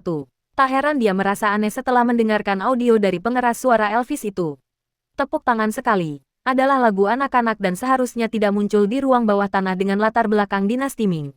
Lagu anak-anak itu bukan berasal dari kejadian-kejadian menyeramkan di ruang bawah tanah, melainkan dari Raja Iblis. Penyiar yang menirukan suara Elvis hanya merekam metode asli Raja Iblis untuk memecahkan kebuntuan dan memutar metode itu untuknya. Ini adalah barang antik pertama dari 3 barang antik yang dibawa Wang Xiaor. Pasti akan ada lebih banyak barang aneh lagi, kata Zhang Yuanxing sambil merenung. Apakah ada hal aneh lainnya? Mendengar itu, lelaki tua itu menunjukkan ekspresi ketakutan dan tanpa sadar merendahkan suaranya. Tuan Su telah meninggal, seperti yang diharapkan. Zhang Yuanxing tidak menyela dan mendengarkan lelaki tua itu melanjutkan. Keesokan paginya, anak-anak desa pergi ke sekolah swasta untuk belajar. Tetapi Tuan Su, yang selalu datang lebih awal, tidak muncul. Anak-anak menceritakan kepada orang dewasa apa yang telah terjadi. Dan ketika mereka pergi ke rumahnya, mereka menemukan bahwa Tuan Su telah meninggal. Ia meninggal dengan cara yang mengerikan, dan tubuhnya telah berubah menjadi tubuh manusia yang kering. Ia berbaring kaku di tempat tidur, dengan sebuah figur kertas di sampingnya. Figur kertas itu dibuat dengan indah, dengan wajah merona dan cat merah di matanya. Oh, bukan cat merah, tetapi perona pipi dari kotak itu. Saat itu ada sebuah kotak perona pipi di meja samping tempat tidur, dan kotak itu terbuka. Kepala desa menemukan bahwa jari-jari Tuan Su ternoda perona pipi merah, yang pastilah orang yang mewarnai wajah dan mata figur kertas itu. Pada saat itu, lelaki tua itu berkata dengan sembunyi-sembunyi, Li Tianyu, tetangga sebelah, mengatakan bahwa sekitar tengah malam, dia mendengar Tuan Su bermain-main dengan seorang wanita. Tapi Tuan Su sudah menjadi duda selama bertahun-tahun. Dari mana wanita itu datang ke rumahnya? Sosok kertas itulah yang hidup di malam hari dan melukai Tuan Su. Di tengah malam yang gelap gulita, sesosok figur kertas, dengan mata yang digambar dan pipi yang dipoles, berbaring di sampingnya lalu tiba-tiba hidup. Zhang Yuanxing membayangkannya sejenak dan merasa sedikit ngeri. Itulah mengapa saya tidak pernah membeli patung-patung kecil, baik patung silikon maupun patung tiup. Saya menyirami mereka dengan miliaran makhluk hidup setiap hari. Jika salah satu dari mereka hidup, itu akan sangat lucu. Zhang Yuanxing bertanya, di mana kotak perona pipi itu? Benda itu masih ada di rumah Tuan Su. Siapa yang berani mengambilnya? Lelaki tua itu menghela napas. Setelah Tuan Su meninggal, malam itu juga, sekitar tengah malam, seseorang melihat sosok kertas itu berjalan-jalan di desa. Sungguh menakutkan. Mendengar itu, Zhang Yuanxing menyipitkan matanya. Gambar-gambar di atas kertas akan bergerak di sekitar desa pada pukul 2 dini hari, yang berarti gelombang krisis kedua akan tiba pada waktu itu. Aku penasaran bagaimana Raja Iblis menangani figur-figur kertas itu. Nanti aku akan bertanya pada pembicara Elvis. Kakek, pasti ada hal aneh ketiga, kan? Seperti sekitar tengah malam, kata Zhang Yuanxing. Berdasarkan keterangan lelaki tua itu, dia menemukan polanya. Boneka hantu tanpa lidah itu menimbulkan masalah pada jaga pertama malam, dan figur kertas itu menimbulkan masalah pada jaga kedua. Sesuatu yang aneh pasti akan terjadi tengah malam. Tanpa diduga, lelaki tua itu menggelengkan kepalanya. Jam ketiga malam. Tidak ada hal aneh yang terjadi, tetapi sesuatu yang aneh tampaknya terjadi sekitar jam keempat malam. Zhang Yuanxing segera bertanya, benda aneh apa ini? Pria tua itu mengerutkan kening. Ekspresi kebingungan terlintas di wajahnya yang keriput dan gelap. Aku lupa. Lupa, kalau begitu kita harus bertanya pada penduduk desa lainnya. Dari apa yang telah kita dengar sejauh ini, kejadian ini tidak terlalu sulit. Menemukan lidah itu akan memberi kita banyak informasi. Dan pada dasarnya kita sudah mengetahui hal-hal aneh dalam kejadian ini. Bermain game sebelum gelap, hingga jaga pertama malam, dapat menyingkirkan boneka hantu. Jaga kedua adalah untuk menangani figur kertas. Tidak ada kejadian aneh pada jaga ketiga. Seharusnya ada beberapa kejadian pada jaga keempat, tetapi lelaki tua itu lupa. Dia bisa bertanya kepada penduduk desa lainnya untuk mendapatkan informasi. Setelah berurusan dengan ketiga, barang antik, apakah sudah waktunya untuk melawan bos? Jika Anda bertahan hidup, Anda dapat menyelesaikan permainan. Meskipun aku tahu sang putri pasti sangat kuat, cukup bagiku untuk memahami semua hal aneh di ruang bawah tanah. Bahaya yang berada di tempat terbuka seperti ini jauh lebih meyakinkan daripada meraba-raba jalan menyeberangi sungai dengan mengandalkan batu. Sebenarnya, Zhang Yuanxing memiliki kartu truf lain, Alu Penakluk Iblis. Benda ini adalah alat ampuh untuk menekan roh jahat, tetapi dia ragu untuk menggunakannya. Setelah pengalamannya di Taman Hiburan Jinsui, dia menduga bahwa jika dia menggunakan Alu Penakluk Iblis di alam spiritual eksklusif pengembara malam, lelaki tua itu pasti akan merasakannya. Jika penyanyi opera tua itu datang, bahkan berlutut dan menyanyikan, taklukkan, pun tidak akan berhasil. Apa yang akan terjadi jika dia merekrut seorang bos besar? Zhang Yuanxing tidak tahu. Dia hanya tahu bahwa lelaki tua itu bisa menghancurkannya seperti semut. Dia tidak berani mempertaruhkan nyawanya pada sikap pihak lain. Saat itu, Zhang Yuanxing mendongak ke langit. Hari sudah mulai gelap. Awan tipis tetap diam dan cahaya sangat redup. Sebentar lagi, hari akan gelap. Zhang Yuanxing tak berlama-lama lagi dan berkata, "Kakek, hari sudah mulai gelap. Boneka hantu itu datang. Kakek tidak ingin lidahnya dipotong, kan? Ayo kita main game." Pria tua itu tidak pernah mengecewakan dalam hal ketulusan, dan langsung mengangguk. Permainan apa? Zhang Yuanxing kemudian memberitahu lelaki tua itu kiat-kiat permainan dan cara bermainnya. Apakah ini akan berhasil? Tanya lelaki tua itu. Tampak tidak yakin. Kau juga tidak punya pilihan, jawab Zhang Yuanxing. Lalu memanggil sang mati, berkomunikasi dengan tanda di lautan kesadarannya, dan membelah roh menjadi dua, meninggalkan setengahnya di tubuh utama dan setengah lainnya mendiami mayat Yin. Kedua orang itu dan mayat tersebut berdiri membentuk segitiga. Zhang Yuanxing bertepuk tangan dan berkata, "Kamu tepuk tangan sekali. Aku tepuk tangan sekali. Ayo main sebelum gelap." Orang tua itu bertepuk tangan. "Kamu bertepuk tangan 2 kali. Aku bertepuk tangan 2 kali. Sentuh lidahmu. Sentuh telingamu." Kedua orang itu dan mayat tersebut membuka mulut mereka, menyentuh lidah mereka, lalu menyentuh telinga mereka. Almarhum bertepuk tangan. Suaranya serak. "Kamu bertepuk tangan 3 kali. Aku bertepuk tangan 3 kali." Dan dengan bayangannya, ada 3. Tepuk tangan terus bergema saat kedua orang dan mayat itu bermain-main. Waktu berlalu, dan tak lama kemudian hari pun gelap. Seluruh dunia diselimuti tabir gelap, dan kemudian, kegelapan pekat menelan desa pegunungan itu. Langit malam tidak memiliki bulan, tidak ada bintang, hanya kegelapan pekat. Desa pegunungan itu diselimuti keheningan yang mencekam, tidak ada serangga yang berkicau, tidak ada anjing yang menggonggong. Keheningan itu menakutkan dan meresahkan. Tepuk tangan dan suara kedua orang itu serta mayat tersebut adalah satu-satunya sumber suara di dunia. Yang sunyi mencekam ini, setelah gelap, desa itu menjadi semakin suram.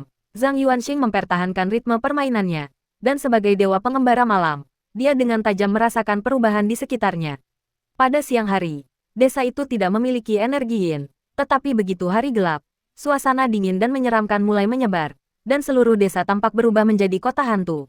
Selain itu, energi yin secara bertahap meningkat seiring waktu. Pada saat itu, Zhang Yuanxing mendengar tawa yang datang dari kegelapan di belakangnya. "Hei, ada yang sedang bermain game." Suara jernih dan kekanak-kanakan itu milik seorang gadis kecil. "Ini dia." Zhang Yuanxing melihat ekspresi lelaki tua itu berubah, dan bibirnya mulai bergetar. Zhang Yuanxing merasakan energi yin yang sangat dingin dan mencekam mendekat. Kekuatan energi yin ini mengingatkannya pada pengantin hantu, atau lebih tepatnya, perasaan tertekan yang diberikan pengantin hantu itu kepadanya. Boneka hantu ini menakutkan sekali. Konfrontasi langsung tampaknya tidak bijaksana. Zhang Yuanxing, seperti lelaki tua itu, juga mulai mempertimbangkan kembali. Energi yin berhenti di belakang Zhang Yuanxing, dan kemudian dia merasakan hawa dingin merambat di punggungnya. "Dia ingin memilikiku." Bulu kuduk Zhang Yuanxing merinding, kulit kepalanya terasa geli, dan dia hampir kehilangan kemampuan untuk mempertahankan ritme permainan. Untungnya, aura mengerikan itu hanya bertahan beberapa detik sebelum meninggalkan punggung Zhang Yuanxing dan bergerak ke belakang orang mati nomor 1, mencoba merasukinya. Zhang Yuanxing meliriknya dari sudut matanya dan akhirnya melihat apa itu. Itu adalah bayangan. Bayangan seorang anak, yang jatuh di tanah di belakang si mati. Persis seperti bayangan si mati. Bayangan itu sepertinya ingin menempel pada mayat nomor 1, tetapi upayanya gagal beberapa kali. Kenapa ada 3 orang lagi?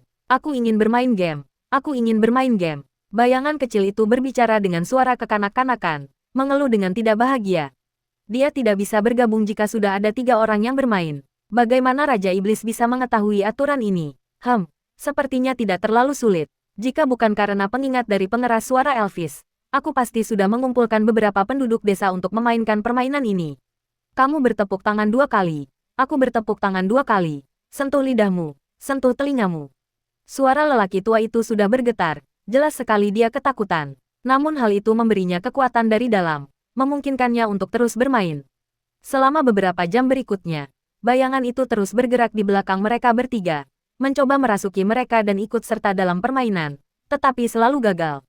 Bagus, tidak bisa masuk. Biarkan saja seperti ini sampai jaga pertama malam. Selain itu, energi Yin di desa sekarang lebih kuat, yang membuat Zhang Yuanxing merasa sedikit lega. Semuanya berjalan sesuai rencananya. Dia memainkan permainan itu sambil terus memperhatikan waktu. Waktu yang sangat lama berlalu, dan dia merasa bahwa giliran jaga pertama di malam hari hampir tiba. Pada saat itu, dalam keadaan tegang dan dengan otaknya yang sangat aktif, Zhang Yuanxing tiba-tiba teringat sesuatu yang membingungkan.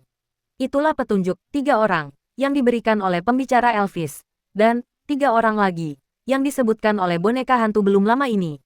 Aturan tentang jumlah orang pasti telah dirangkum oleh Raja Iblis, tetapi ada masalah di sini. Tanpa mengetahui aturannya, semakin banyak orang semakin baik. Jika aku adalah Raja Iblis, aku pasti akan mencari sekelompok penduduk desa untuk memainkan permainan ini.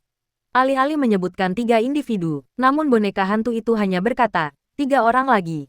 Jika dia merujuk pada saat bersama Raja Iblis, maka pertanyaannya adalah, bagaimana Raja Iblis menyimpulkan bahwa ketika jumlah orang mencapai 3, boneka hantu itu akan dikecualikan? Satu-satunya jawaban adalah bahwa Raja Iblis merangkum pola tersebut setelah melalui proses coba-coba.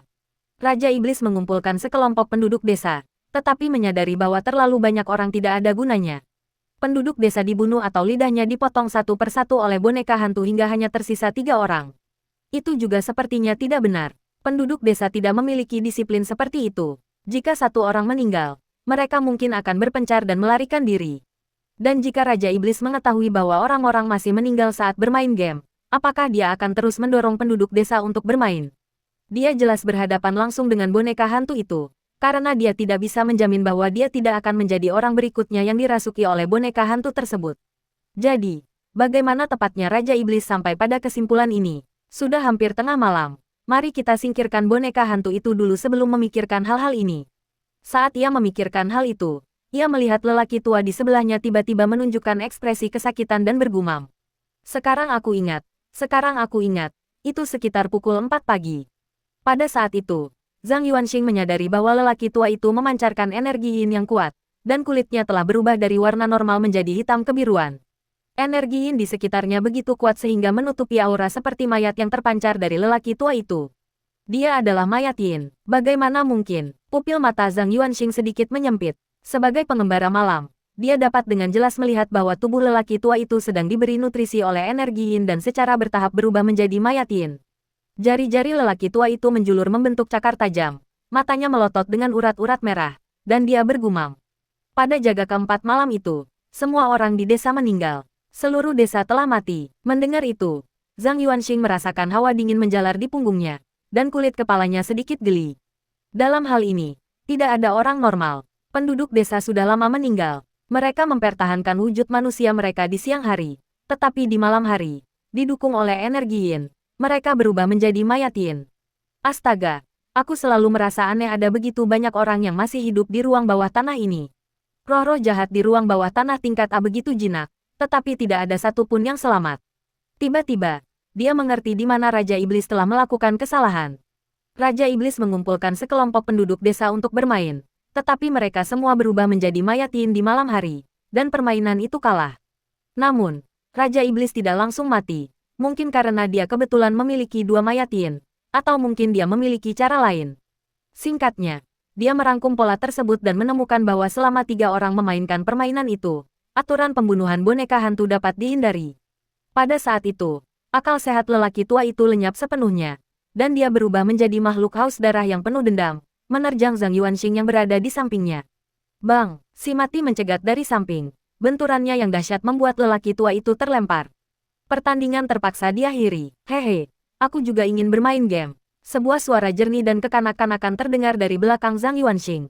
Aura dingin menekan punggungnya. Dan sedetik kemudian, leher Zhang Yuanxing patah. Dan kepalanya terpelintir ke belakang punggungnya. Klik-klak, kaki dan tangannya terpelintir ke belakang secara bersamaan. Persendiannya terpelintir, seperti boneka yang dirakit secara sembarangan. Saat ini, Zhang Yuanxing seperti makhluk menyedihkan yang dirasuki hantu dalam film horor. Struktur tubuhnya terpelintir dengan cara yang mengerikan dan tidak manusiawi di bawah pengaruh roh pendendam. Kepalanya menoleh ke belakang, dan matanya menunduk begitu rendah sehingga Anda bisa melihat tulang belikatnya. Sendi tangan dan kakinya juga terpelintir 180 derajat, dan kecuali bagian tubuhnya, semua anggota badannya terbalik. Selain roh kayu dan hantu air, kelas makhluk lainnya kemungkinan besar akan langsung mati di tempat akibat luka-luka yang berlebihan seperti itu. Vitalitas yang kuat dan kemampuan penyembuhan diri yang dimiliki Night Wanderer mencegahnya untuk mati seketika. Hehe, ini sangat menyenangkan. Sangat menyenangkan. Suara anak kecil yang jernih terdengar dari tubuh Zhang Yuanxing. Detik berikutnya, tubuh bagian atas Zhang Yuanxing perlahan condong ke belakang. Kakinya lurus, tumitnya diam, dan pinggangnya sedikit demi sedikit membungkuk, seperti busur yang ditarik penuh. Tulang rusuknya menonjol satu persatu, dan tulang punggungnya berderit seolah-olah akan patah. Tidak, ini tidak akan berhasil. Jantung Zhang Yuanxing berdebar kencang. Jika tulang punggungnya patah, bahkan dengan kemampuan penyembuhan seorang pengembara malam level 3, pemulihan dalam waktu singkat akan mustahil. Dia akan kehilangan kemampuan untuk mengatasi krisis di ruang bawah tanah dan pasti akan mati. Pada saat ini, ia merasa seolah-olah kembali ke tempat kejadian saat pertama kali menggunakan pengantin hantu. Anggota tubuhnya dingin dan mati rasa. Ia tidak dapat mengerahkan kekuatan apapun, dan tubuhnya tidak berada di bawah kendali otaknya. Saat pinggangnya terus membungkuk, Zhang Yuanxing merasakan sedikit nyeri di tulang belakangnya. Mengingat kondisi otak saat ini yang kurang menyadari keberadaan tubuh, fakta bahwa rasa sakit ringan masih dapat dirasakan menunjukkan bahwa tulang belakang telah mulai retak. Zhang Yuanxing mengerahkan kekuatan terakhirnya, dan kekuatan gelap dan kental menyembur dari matanya, memenuhi rongga matanya. Pemangsa jiwa, Soul Devourer adalah musuh bebuyutan semua roh dan merupakan kemampuan ilahi dari pengembara malam yang mendominasi alam gaib. Meskipun kekuatan kedua belah pihak sangat berbeda, kemampuan ini tetap dapat menekan dan memengaruhi roh-roh pendendam untuk waktu yang singkat. Ah gelombang, tangisan rendah seorang anak yang sedikit ketakutan terdengar dari dalam tubuhnya. Seketika itu juga, Zhang Yuanxing merasakan hawa dingin di tubuhnya berkurang, dan kendali otaknya atas tubuhnya pulih sampai batas tertentu. Barulah saat itu ia benar-benar merasakan sakit yang luar biasa di punggung bawahnya. Rasa sakit yang tajam dan menyiksa yang membuatnya terengah-engah. Mengabaikan luka-lukanya, Zhang Yuanxing memanfaatkan kesempatan itu dan meraung ke langit. Seberkas cahaya bulan yang terang dan jernih menembus awan, bersinar seperti lampu sorot ke arah Zhang Yuanxing. Bulan melolong. Howling Moon adalah kemampuan pamungkas Night Wanderer. Kemampuan ini hanya dapat digunakan pada malam hari. Mengambil kekuatan dari bulan untuk meningkatkan stamina dan kemampuan Night Wanderer secara signifikan. Ini adalah kemampuan yang menentukan hidup dan mati. Namun konsekuensinya adalah sang pengembara malam akan berada dalam keadaan lesu selama 3 jam berikutnya. Oleh karena itu, Zhang Yuanxing jarang menggunakan kemampuan ini. Auranya meningkat drastis. Dan kemampuan, pemangsa roh-nya juga sedikit meningkat. Semakin menekan boneka hantu di dalam tubuhnya. Dalam sekejap, Zhang Yuanxing mendapatkan kembali 50% kendali atas tubuhnya. Dia melompat mundur dan berdiri tegak. Dengan bunyi, jepret, lengan kanannya yang terpelintir kembali ke posisi semula. Dia meraih ke udara dan mengeluarkan jubah yin yang dan sepasang sepatu bot panjang yang terbuat dari sutra kuning dan dihiasi dengan pola awan yang indah. Dia bermaksud menggunakan jubah yin yang untuk mematahkan aturan pembunuh dari boneka hantu tersebut. Zhang Yuanxing mengangkat kaki kanannya dan memasukkannya ke dalam sepatu Houtu. Tetapi ketika dia mencoba menggerakkan kaki kirinya, dia menemukan kenyataan mengerikan bahwa kendali kaki itu masih berada di tangan boneka hantu. Dasar orang jahat. Kalau kau tidak mau main-main denganku, aku akan membunuhmu. Boneka hantu itu seolah merasakan reaksinya. Suaranya yang polos dan kekanak-kanakan berubah dingin. Kemudian, energi yin yang terpendam kembali melonjak dan seketika menguasai tubuhnya. Klik, lengan kanannya kembali terpelintir ke belakang, dan pinggangnya kembali membungkuk ke belakang. Kali ini, gerakan membungkuknya cepat dan keras, seolah-olah dia ingin mematahkan tulang lehernya secara langsung. Pada saat itu, si almarhum nomor 1, yang telah mematahkan kepala lelaki tua itu, bergegas mendekat dan menendang kaki kanan Zhang Yuanxing, menjatuhkannya ke tanah dan menyelamatkannya dari nasib buruk patah tulang leher. Kemudian, almarhum nomor 1 dengan ringan mengayunkan kakinya, menendang sepatu bot lainnya ke arah kaki kiri tubuh utama. Sepatu bot tersebut bersentuhan dengan telapak kaki dan terpasang secara otomatis. Akhirnya, mendiang nomor 1 itu meraih jubah Yin yang jatuh ke tanah dan melemparkannya ke langit. Suara mendesing, jubah itu terbentang, memperlihatkan simbol Yin yang di bagian belakang, yang berputar seperti batu penggiling. Ikan yang mengeluarkan api yang menyala-nyala, sementara ikan Yin memercikkan air ilusi. Formasi air dan api tersebut meliputi area dengan radius 30 meter. Tubuh asli Zhang Yuanxing menghilang, digantikan oleh 2 patung tanah liat yang muncul dari tanah. Mereka memiliki tubuh yang kokoh, namun persendian mereka sangat fleksibel, menyerupai prajurit terakota, dan fitur wajah mereka persis seperti Zhang Yuanxing. Patung tanah liat yang berdiri di tengah kobaran api itu memandang sekeliling dan berkata, "Ya, ini agak menarik. Tubuh ini tidak buruk, tapi aku merasa ada yang aneh, meskipun aku tidak bisa menjelaskan dengan tepat apa itu." Patung tanah liat itu, berdiri di atas air ilusi, berkata, "Aku merasa kamu malah jadi semakin bodoh." Berdiri di garis pemisah antara air dan api, orang mati pertama, Zhang Yuanxing, mengerutkan kening sambil menatap kedua klonnya. Apakah mereka berdua adalah aku? Mereka bertingkah seperti orang bodoh. Klon air dan api itu tanpa ekspresi dan berbicara terbata-bata, seperti orang yang mengalami keterbelakangan mental. Jiwaku telah terbagi menjadi terlalu banyak bagian. Zhang Yuanxing segera menyadari bahwa bukan karena tubuh yang terbagi menjadi air dan api itu bodoh, tetapi karena terlalu sedikit jiwa yang diberikan kepada mereka. Separuh jiwanya berada di tubuh fisiknya, dan separuh lainnya di tubuh Yin-nya. Setelah mengaktifkan jubah Yin Yang, pemisahan air dan api membagi kedua bagian jiwanya secara merata. Oleh karena itu, mereka mungkin tampak lesu dan tidak responsif. Pada saat itu, bayangan pendek yang lebih gelap dari kegelapan itu sendiri, mengabaikan kobaran api dan air yang membersihkan, dan dengan cepat bergegas menuju si mati, sambil tertawa seperti anak kecil. "Ayo main game." Melihat ini, Zhang Yuanxing tidak menunda lebih lama lagi. Sebelum bayangan pendek itu dapat merasuki mendiang nomor 1, dia membuat kedua klon dan mayat Yin berdiri membentuk segitiga. "Kamu bertepuk tangan sekali. Aku bertepuk tangan sekali. Ayo main sebelum gelap." Permainan dilanjutkan diiringi tepuk tangan antusias dari patung-patung tanah liat. Boneka hantu itu berkeliaran di sekitar mereka bertiga, berlama-lama di dekat mereka, mengeluh dan menangis, serta mencoba merasuki mereka beberapa kali, tetapi semua upaya berakhir dengan kegagalan.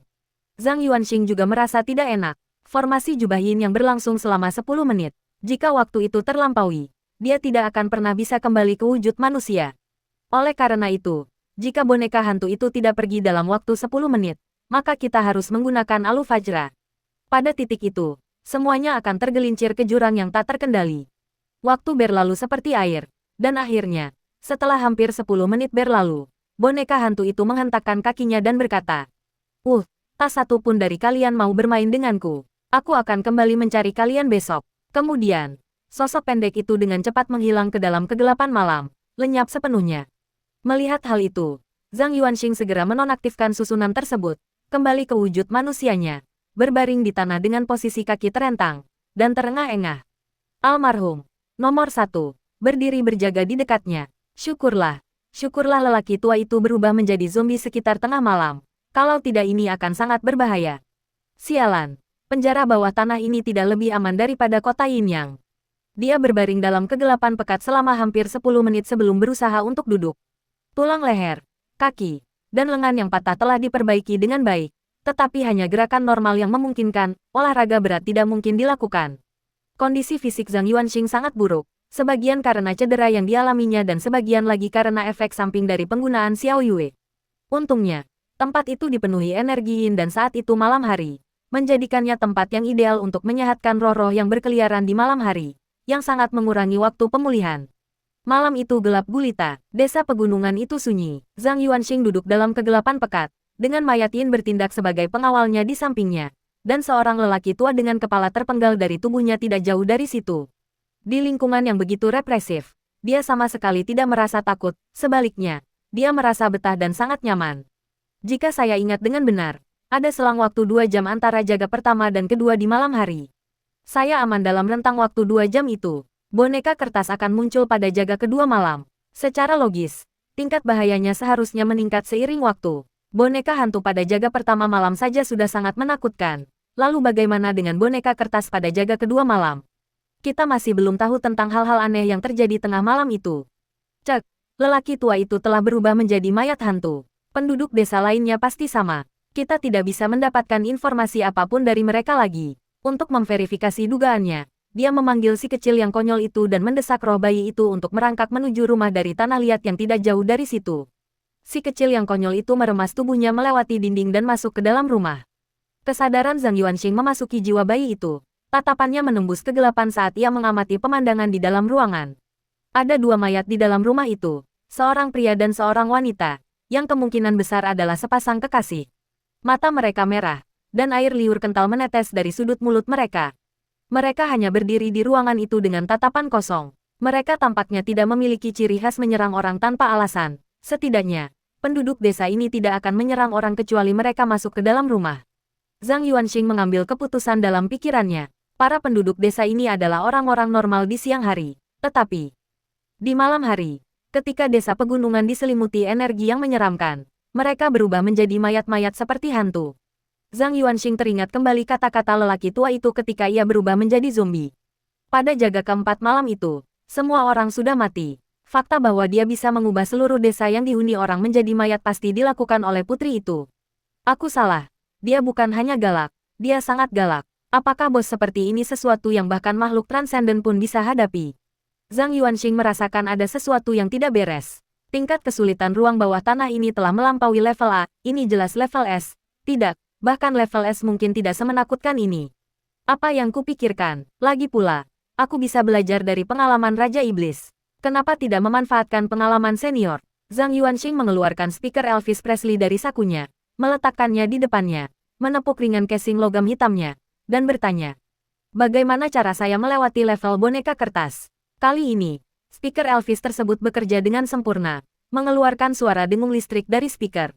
Beberapa detik kemudian, terdengar jeritan melengking penuh ketakutan. Lari, lari, suara itu dipenuhi rasa takut dan gemetar, bergema di malam yang gelap gulita, menimbulkan sensasi yang mengerikan. Jeritan melengking itu bergema di malam hari, terdengar semakin sunyi dan menakutkan. Berlari, dalam situasi ini, mendengarkan teriakan yang diputar dari pengeras suara Elvis Presley, Zhang Yuanxing merasakan merinding di punggungnya. Dia tidak pernah menyangka bahwa pembicara tentang Elvis akan memberikan petunjuk seperti itu. Ini jelas bukan kabar baik. Zhang Yuanxing menunggu dalam diam sejenak, dan ketika pembicara yang menirukan gaya Elvis itu berhenti berbicara, hatinya mencekam, dan dia menamparnya. Hei, kau tidak ingin tinggal di tempat terkutuk ini selamanya, kan? Katakan idemu sekarang agar kita bisa bekerja sama untuk pergi. Namun kali ini, pengeras suara Elvis itu tidak menanggapi, bahkan ketika dia mengeluarkan pedang haus darah untuk mengancamnya. Jadi, satu-satunya pesannya adalah untuk melarikan diri. Melihat bahwa ia tidak bisa mendapatkan informasi yang dapat diandalkan dari pembicara Elvis tersebut, Zhang Yuanxing segera menenangkan diri dan menggunakan kekuatannya untuk mulai menganalisis. Ia pertama-tama menyaring informasi yang diketahui dan menemukan bahwa ketika lelaki tua itu menyebutkan sosok kertas, ia hanya mengatakan bahwa sosok kertas itu akan muncul pada jaga kedua malam, tanpa memberikan detail lebih lanjut. Ketika boneka hantu disebutkan, dikatakan bahwa boneka hantu tersebut mengajak bermain. Dari perspektif ini, figur kertas dan boneka hantu berbeda. Boneka hantu dapat mengandalkan aturan untuk menghindari rintangan, sedangkan figur kertas tidak bisa. Mereka hanya bisa menghadapinya secara langsung. Tidak ada jalan pintas. Pesan dari pengeras suara Elvis itu adalah melarikan diri, yang sangat bermakna. Patung kertas itu mungkin bahkan lebih berbahaya daripada boneka hantu. Ini adalah penjara bawah tanah. Jika aku bisa melarikan diri, aku pasti sudah melakukannya. Mengapa aku perlu pengingat darimu? Informasi tentang sosok di atas kertas itu terlalu sedikit. Untuk mengalahkannya, kita perlu mencari tahu lebih banyak tentangnya. Untungnya, saya selalu berhati-hati dan mengajukan satu pertanyaan lagi. Dia bertanya kepada lelaki tua itu di mana kotak perona pipi itu berada. Jawabannya adalah bahwa barang itu masih berada di rumah Tuan Su. Jadi tujuan selanjutnya jelas, temukan rumah Tuan Su dan temukan kotak perona pipi itu. Pada saat itu, Anda seharusnya bisa mendapatkan banyak informasi yang bermanfaat. Sudah sekitar setengah jam sejak boneka hantu itu pergi. Ada jeda 2 jam antara jaga pertama dan kedua di malam hari. Jadi saya punya waktu 1,5 jam lagi. Desa ini tidak kecil. Jadi menemukan rumah Tuan Su dalam 1,5 jam akan cukup sulit. Zhang Yuanxing menatap kegelapan malam, merenung selama beberapa detik, lalu mendapat sebuah ide. Telan roh-roh penduduk desa untuk mendapatkan jawabannya. Wang Xiaor adalah NPC penting dan tidak bisa melahap roh, tetapi penduduk desa bisa, kan? Dia memimpin kelompok 01 Det ke rumah batu terdekat dan langsung menerobos masuk. Hehe gelombang. Mendengar suara itu, kedua mayat di dalam rumah tersebut memiliki kilatan merah darah yang buas di mata mereka, dan mereka menerjang ke depan, memperlihatkan taring dan cakar mereka. Si mayat nomor 1 melangkah maju, kaki kanannya mengayun seperti cambuk, menghantam kepala mayat itu. Kemudian, menggunakan momentum tendangan cambuk, dia berputar setengah lingkaran, menggunakan lengan kanannya untuk meninju dan menghantam kepala mayat laki-laki itu.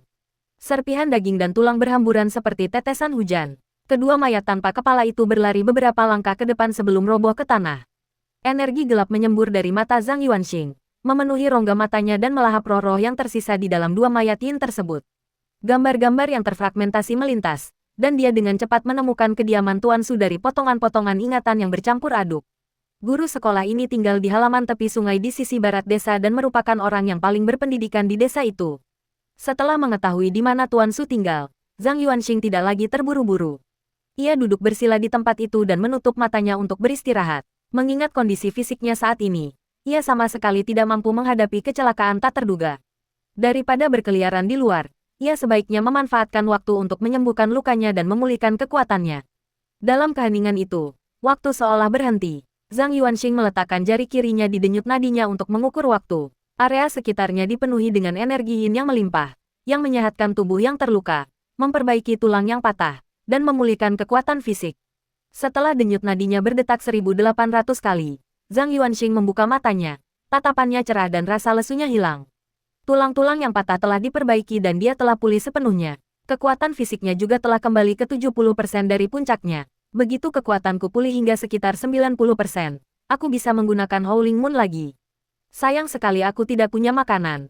Kalau tidak aku pasti sudah kembali ke kondisi puncakku. Tanpa ragu-ragu lagi, dia mengambil mayat nomor 1 dan meninggalkan tempat itu, menuju ke barat desa. 12 menit kemudian, Zhang Yuanxing, yang berjalan di sepanjang jalan desa yang sempit, mendengar suara aliran sungai yang riang. Melewati sebuah rumah dari tanah liat, ia melihat aliran sungai selebar 3 meter mengalir di antara rumah-rumah batu. Air mengalir dengan cepat namun tidak deras, menghasilkan suara gemericik yang ringan dan riang. Setelah berjalan menyusuri sungai selama beberapa menit lagi, akhirnya kami sampai di halaman tempat tinggal Bapak Su. Saat itu, masih ada lebih dari setengah jam sebelum giliran jaga kedua di malam hari. Demi keamanan, Zhang Yuanxing berencana membiarkan mayat pertama masuk untuk menjelajah sementara dia tetap di luar. Mengingat mayat yin tidak memiliki penglihatan untuk melihat menembus kegelapan, dia menyelimuti mayat pertama dengan jubah yin yang. Almarhum menekan telapak tangannya ke pintu halaman, mengerahkan tenaga tanpa suara. Di tengah derak engsel pintu halaman perlahan terbuka. Tak gentar menghadapi bahaya kegelapan, mayat itu dengan cepat memasuki halaman. Setiap kali hal ini terjadi, Zhang Yuanxing merasa bersyukur atas pandangan jauhnya. Setelah mencapai level 3, dia mulai bersiap untuk memurnikan mayat yin. Jika tidak, dalam situasi berbahaya seperti itu, jika tubuh utama membersihkan ranjau, ia akan meledak di tempat kapan saja dan kembali ke alam roh. Melintasi halaman dan mendorong pintu berjeruji rumah utama, almarhum nomor 1 berhenti di luar ambang pintu. Telapak tangannya terentang.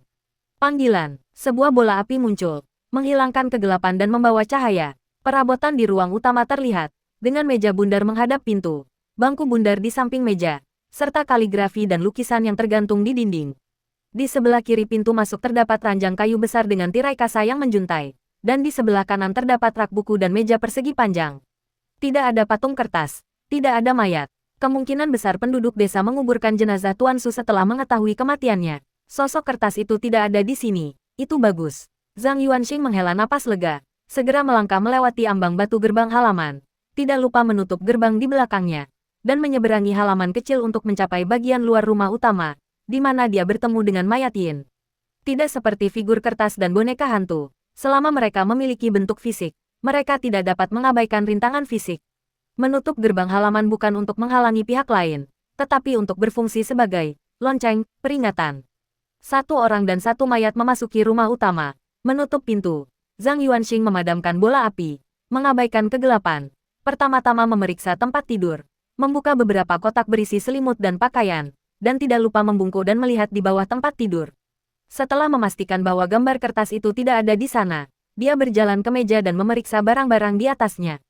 Hal pertama yang menarik perhatiannya adalah sebuah kotak perona pipi kecil dan indah, berukuran sekitar setengah telapak tangan dan tingginya 1 inci.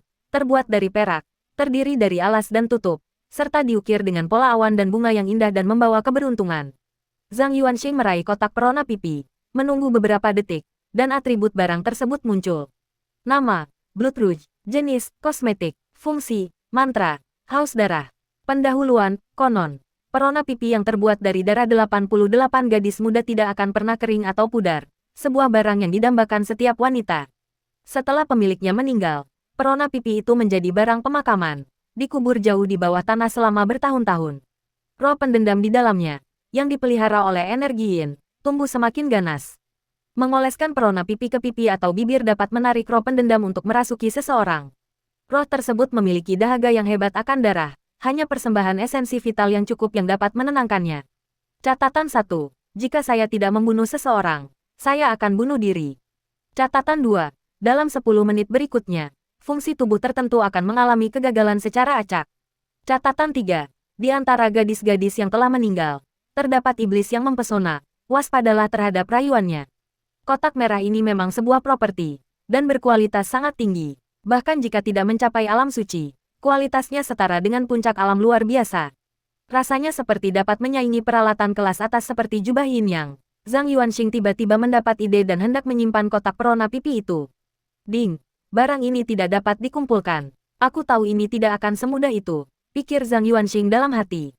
Sejauh yang dia ketahui, semua barang di alam roh bersifat unik dan tidak akan diperbarui. Sekali diambil, barang-barang itu hilang. Tingkat kesulitan alam roh akan secara otomatis menyesuaikan berdasarkan penurunan atau peningkatan item.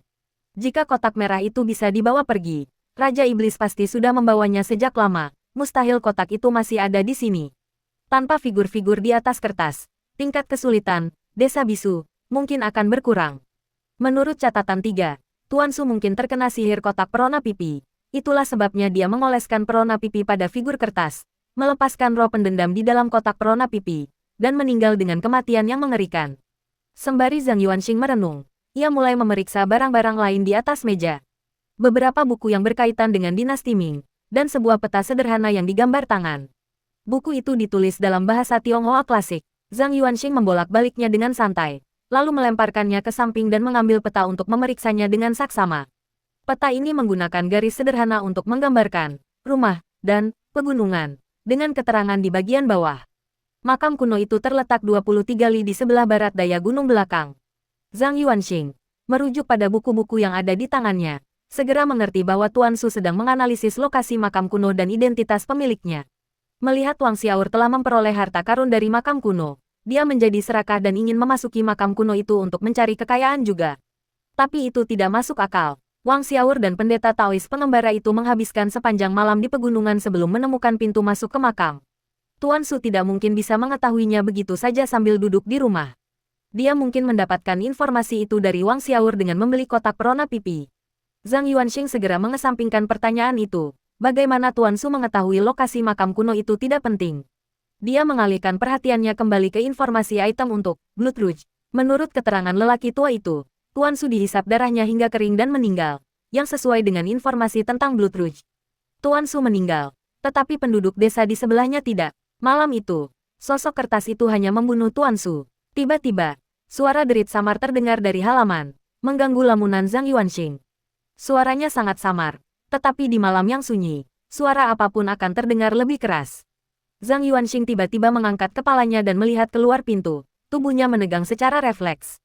Astaga, sudah lewat tengah malam. Sejak menjadi pengembara malam, Zhang Yuanxing sudah lama tidak merasakan teror yang membuat bulu kuduk merinding seperti ini.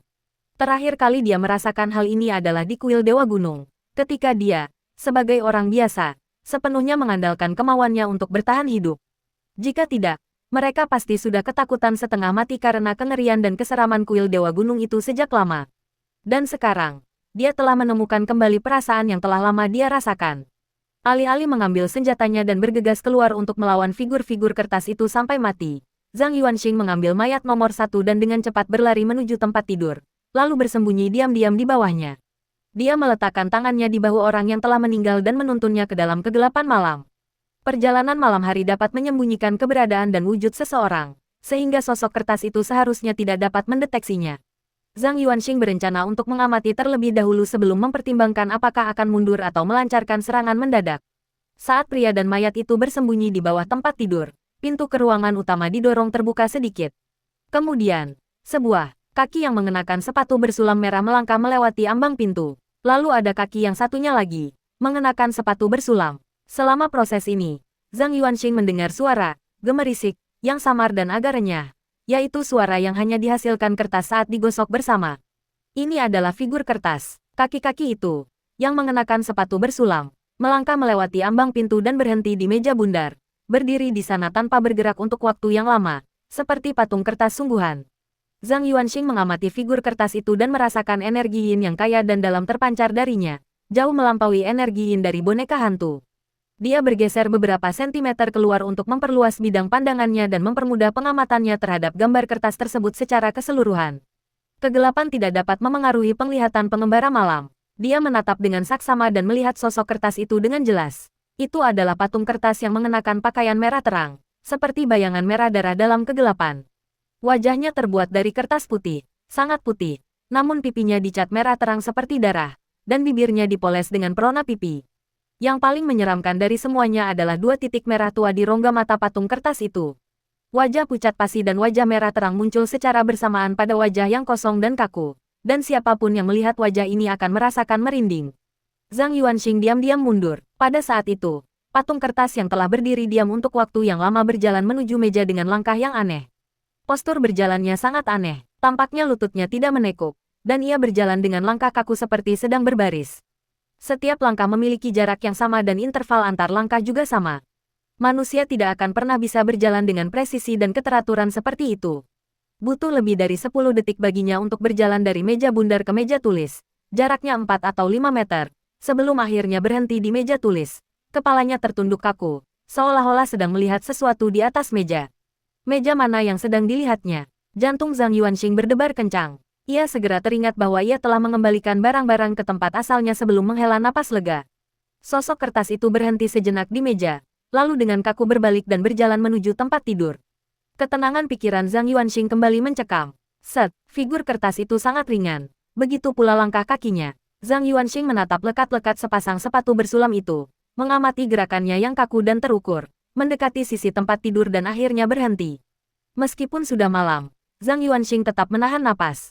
Setelah patung kertas itu tiba di samping tempat tidur, ia mulai kembali diam tak bergerak dalam waktu yang lama. Saat ini, Zhang Yuanxing hanya memiliki waktu setengah menit lagi untuk berjalan-jalan malam.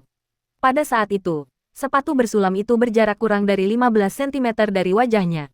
Setelah keheningan yang mencekik, sosok kertas itu berbalik kaku dan berjalan keluar dengan langkah ringan yang berdesir. Akhirnya, mereka pergi. Zhang Yuanxing ingin menghela napas lega. Tiba-tiba, patung kertas itu berhenti, membelakangi tempat tidur, dan tetap tak bergerak. Pandangan Zhang Yuanxing terhalang oleh tepi tempat tidur, dan dia hanya bisa melihat bagian bawah kaki dari patung kertas itu. Dia tidak bisa melihat apapun di atasnya. Mengapa tidak bergerak? Zhang Yuanxing merasa bingung. Tetapi saat ia mengamati patung kertas itu dengan saksama, ia kemudian menyaksikan pemandangan yang mengerikan.